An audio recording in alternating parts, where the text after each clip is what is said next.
Hello everyone, स्वागत है आप सभी का ऑनलाइन स्टडी में। और उम्मीद करता हूँ कि आप लोग अच्छे होंगे, स्वस्थ होंगे और अच्छे तरीके से अपने एग्जाम को लेकर के सीरियस होकर के पढ़ाई कर रहे होंगे। क्योंकि देखिए फ्रेंड्स, इस बार अगर आप चूक गए तो फिर प्रॉब्लम हो सकती है, क्योंकि इस बार बहुत अच्छी अच्छी वैकेंसी है, बहुत ही शानदार तरीके से बिहार में वैकेंसीज आ रही हैं और आपको उसी तरह से मेहनत करके इस बार सिलेक्शन ले लेना है। तो चलिए फ्रेंड, शुरू करते हैं। और आज के इस वीडियो में हम देखेंगे पर्यावरण और पारिस्थितिकी से रिलेटेड सेट नंबर 7, जो कि हमारा टॉप 200 इंपॉर्टेंट एमसीक्यू का सीरीज ये चल रहा है। 6 पार्ट ऑलरेडी करा चुका हूँ, अगर आपने नहीं देखा है तो जाकर के चेकआउट कर लेना, प्लेलिस्ट बना हुआ है। तो सबसे पहला प्रश्न आपके स्क्रीन पर यह है कि निम्नलिखित में से कौन कृत्रिम पारिस्थितिकी तंत्र है।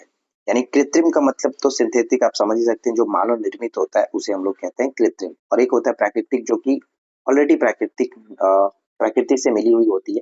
तो यहाँ पे हम कह सकते हैं कि कृत्रिम पारिस्थितिकी तंत्र जो होगा वो धान का खेत, नॉर्मली जो खेत होता है, मैदान होता है, वो तो हम कहते हैं कि वो प्राकृतिक है। लेकिन यहाँ पे धान का खेत है, तो वो धान कौन लगाया है? वो तो धान मानव द्वारा निर्मित है ना, मानव द्वारा बनाया गया। तो कह सकते हैं ऑप्शन ए होगा, जो कि ये आर्टिफिशियल इकोसिस्टम हो जाता है। तो करेक्ट आंसर ऑप्शन ए होगा। नेक्स्ट आता है कि समुदाय का संयोजन, संगठन व विकास का उसके पर्यावरण से संबंधों का अध्ययन क्या कहलाता है? और ये प्रश्न ऑलरेडी पूछा जा चुका है, तो भी यही रहेगा। तो समुदाय का संयोजन, संगठन एवं विकास का उसके पर्यावरण से संबंध को हम लोग कहते हैं साइनिकोलॉजी, यानी कि सम पारिस्थितिकी। ऑप्शन यहाँ पे हम डी को टिक करेंगे। सम पारिस्थितिकी के नाम से इसको जाना जाता है। यानी कहने का मतलब ये हुआ कि पारिस्थितिकी की एक शाखा है जो कि पारिस्थितिकी समुदायों और उसके पर्यावरण के साथ अंतःक्रिया का अध्ययन करती है। तो यहाँ पे हम डी को टिक करेंगे। नेक्स्ट आता है कि निम्नलिखित में से किसे वाटरमैन ऑफ इंडिया के नाम से जाना जाता है? तो ये प्रश्न भी पूछा गया है। वाटरमैन ऑफ इंडिया के नाम से हम लोग डॉक्टर राजेंद्र सिंह को जानते हैं। यहाँ पे ऑप्शन ए बनेगा, डॉक्टर राजेंद्र सिंह। आगे बढ़ने से पहले आप लोग छोटा सा चीज बताना चाहता हूँ कि ये जो पीडीएफ है वो आपको हमारे टेलीग्राम पर मिल जाता है, तो टेलीग्राम ज्वाइन कर लीजिएगा, वीडियो के नीचे डिस्क्रिप्शन में लिंक है। साथ ही साथ प्रिंटेबल पीडीएफ भी मैं आपको प्रोवाइड करा दूंगा, आप वो भी डाउनलोड कर सकते हैं। ठीक है। नेक्स्ट आता है कि निम्नलिखित में से कौन सा पारिस्थितिकी तंत्र के लिए सत्य है? तो ध्यान दीजिएगा कि पारिस्थितिकी तंत्र के लिए निम्नलिखित में से कौन सा सत्य है। अच्छे से पढ़िए और बताइए। ऊर्जा और खनिज के लेकर के बताना है यहाँ पे कि पहला ऑप्शन दे रहा है दोनों ऊर्जा का प्रवाह और खनिजों का चक्रण। सेकंड में कि केवल ऊर्जा का प्रवाह। थर्ड में केवल खनिजों का चक्रण। उपरोक्त में से कोई नहीं। तो यहाँ पे मैं आपको बता दूं, करेक्ट आंसर बनेगा ऑप्शन ए।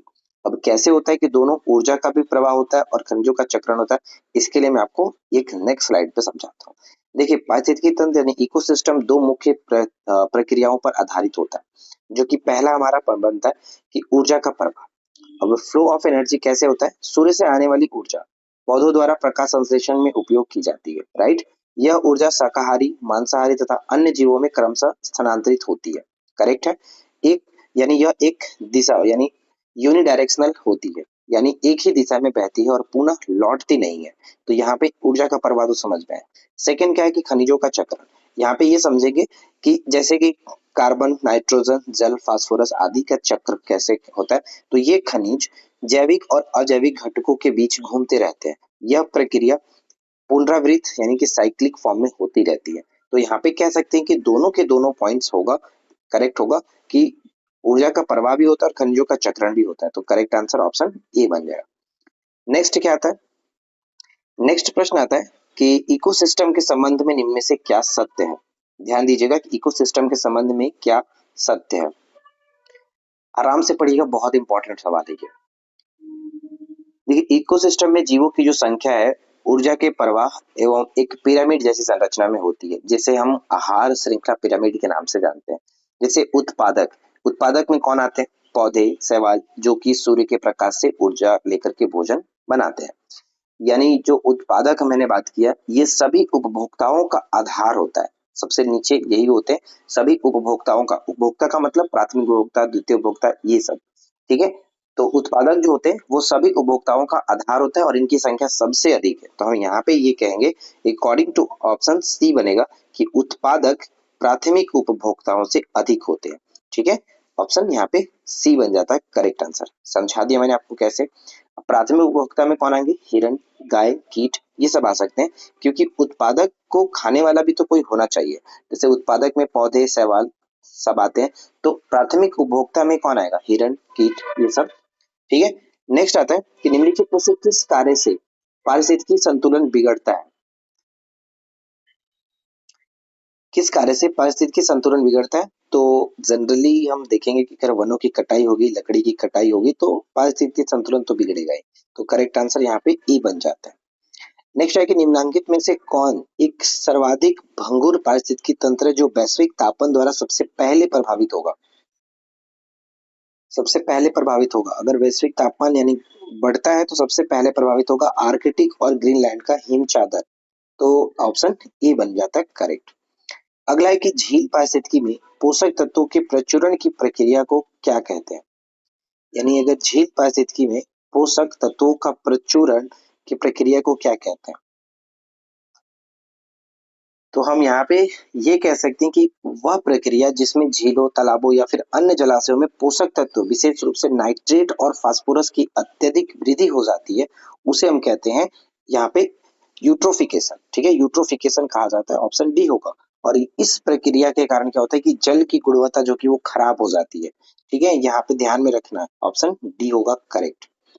नेक्स्ट क्या आता है कि निम्नलिखित में से कौन सा या फिर से पृथ्वी पर कार्बन चक्र में कार्बन डाइऑक्साइड का योगदान नहीं करता है? तो कार्बन डाइऑक्साइड का योगदान नहीं करता है, तो करेक्ट क्या बन जाता है? कहेंगे यहाँ पे कि प्रकाश संश्लेषण जो होता है वो कार्बन डाइऑक्साइड को योगदान नहीं करता है। ये तो प्रकाश संश्लेषण में खुद कार्बन डाइऑक्साइड को एब्जॉर्ब करते हैं। तो करेक्ट क्या होगा? ऑप्शन सी, ये योगदान नहीं करते हैं। नेक्स्ट क्या बनता है हमारा कि कार्बन फुटप्रिंट शब्द का क्या अभिप्राय है? कार्बन फुटप्रिंट शब्द का क्या अभिप्राय है? तो यहाँ पे देखिए कार्बन फुटप्रिंट कह सकते हैं कि हमारे रोजमर्रा की क्रियाकलापों से उत्पन्न ग्रीन हाउस गैसों की मात्रा। ऑप्शन डी बन जाता है करेक्ट। ठीक है, डी। अगला पॉइंट क्या आता है कि निम्नलिखित में से कौन सा एक पारिस्थितिकी तंत्र पृथ्वी के सर्वाधिक क्षेत्र पर फैला है या फिर सर्वाधिक बृहद पारिस्थितिकी तंत्र के रूप में भी हम जानते हैं, और वो कौन सा है? समुद्र। ठीक है, समुद्रिक, यहाँ पे ऑप्शन डी। नेक्स्ट है कि पृथ्वी का सर्वाधिक बृहद पारिस्थितिकी तंत्र निम्नलिखित में से कौन सा है? ये प्रश्न मैंने पिछले वीडियो में कराया हुआ है कि पृथ्वी पर सर्वाधिक बृहद पारिस्थितिकी तंत्र जो है वो है बायोस्फीयर यानी कि जैव मंडल। ऑप्शन डी, जैव मंडल, ऑप्शन डी होगा। अगला पॉइंट क्या आता है कि पारिस्थितिकी तंत्र के जैविक घटकों में कौन उत्पादक घटक है? उत्पादक। तो उत्पादक के बारे में आपको ऊपर में बता दिया कि जो हरे पेड़ पौधे होते हैं, शैवाल होते हैं, जो सूर्य से ऊर्जा लेकर के अपना भोजन बनाते हैं, उसे हम कहते हैं।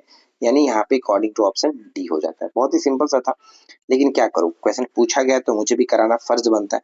निम्नलिखित में से किस पारिस्थितिकी तंत्र में पौधों का जैविक पदार्थ अधिकतम है? पौधों का जैविक जो पदार्थ है वो अधिकतम है उष्णकटिबंधीय वर्षा वनों में। क्यों? इसका कारण क्या है भाई कि यहाँ पे सबसे ज्यादा है? तो कारण ये कहा, यहाँ पे ये कह सकते हैं कि यहाँ वर्ष भर उच्च तापमान और अत्यधिक वर्षा होते रहती है, पौधों की तीव्र वृद्धि के लिए अनुकूल मानी जाती है, इसलिए उष्णकटिबंधीय वर्षा वनों में कह सकते हैं कि पौधों का जैविक जो पदार्थ है वो सबसे ज्यादा है। तो बी यहाँ पे करेक्ट बनेगा। नेक्स्ट पॉइंट क्या आता है, ध्यान से देखिएगा कि वन सर्वेक्षण रिपोर्ट 2023 के अनुसार क्षेत्रफल की दृष्टि से भारत में निम्नलिखित में से किस राज्य में सर्वाधिक वन आवरण है? सर्वाधिक वन आवरण वाला जो राज्य है वो कौन है क्षेत्रफल की दृष्टि से? तो सबसे ज्यादा यहाँ पे मध्य प्रदेश में होगा, सबसे ज्यादा मध्य प्रदेश। सेकंड नंबर पे अरुणाचल प्रदेश, ये सेकंड नंबर पे आता है। और थर्ड नंबर पे आएगा छत्तीसगढ़। ठीक है, थर्ड नंबर पे आता है हमारा छत्तीसगढ़। ये ध्यान रखेंगे। अगर प्रतिशत के रूप में पूछ ले कि प्रतिशत के अकॉर्डिंग बता दीजिए कि कौन सा सबसे ज्यादा है, तो परसेंटेज के आधार पर लक्षद्वीप सबसे ज्यादा होगा। ठीक है, लक्षद्वीप, ये याद रखिए। सेकंड पे मिजोरम आ जाता है और थर्ड नंबर पे अंडमान एंड निकोबार। राइट।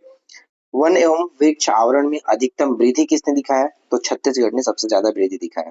तो फिलहाल यहाँ पे according to option B correct है। अगला प्रश्न कि भारत में उपयुक्त पारिस्थितिकी संतुलन बनाए रखने के लिए वनाच्छादन हेतु न्यूनतम जो संतुलित भूमि क्षेत्र है वो कितना प्रतिशत होना चाहिए? तो ऐसा माना गया है कि 33% तो होना चाहिए, ऑप्शन बी 33%। प्रत्येक वर्ष विश्व पर्यावरण स्वास्थ्य दिवस कब मनाते हैं? तो विश्व पर्यावरण स्वास्थ्य दिवस प्रत्येक वर्ष मनाया जाता है 26 सितंबर को, ठीक है, 26 सितंबर को विश्व पर्यावरण स्वास्थ्य दिवस के रूप में मनाते हैं, और विश्व पर्यावरण दिवस 5 जून को मनाते हैं, विश्व स्वास्थ्य दिवस 7 अप्रैल को मनाते हैं। तो जैसे भी क्वेश्चंस पूछे उसके अकॉर्डिंग आपको टिक करना है, राइट। चलिए, नेक्स्ट आता है कि देश के प्राकृतिक पूंजी में सम्मिलित किए जाते हैं। देश के प्राकृतिक पूंजी में सम्मिलित किए जाते हैं किसको? तो वन, जल और खनिज, इन सभी को सम्मिलित किया जाता है, तो इसलिए डी हो जाता है।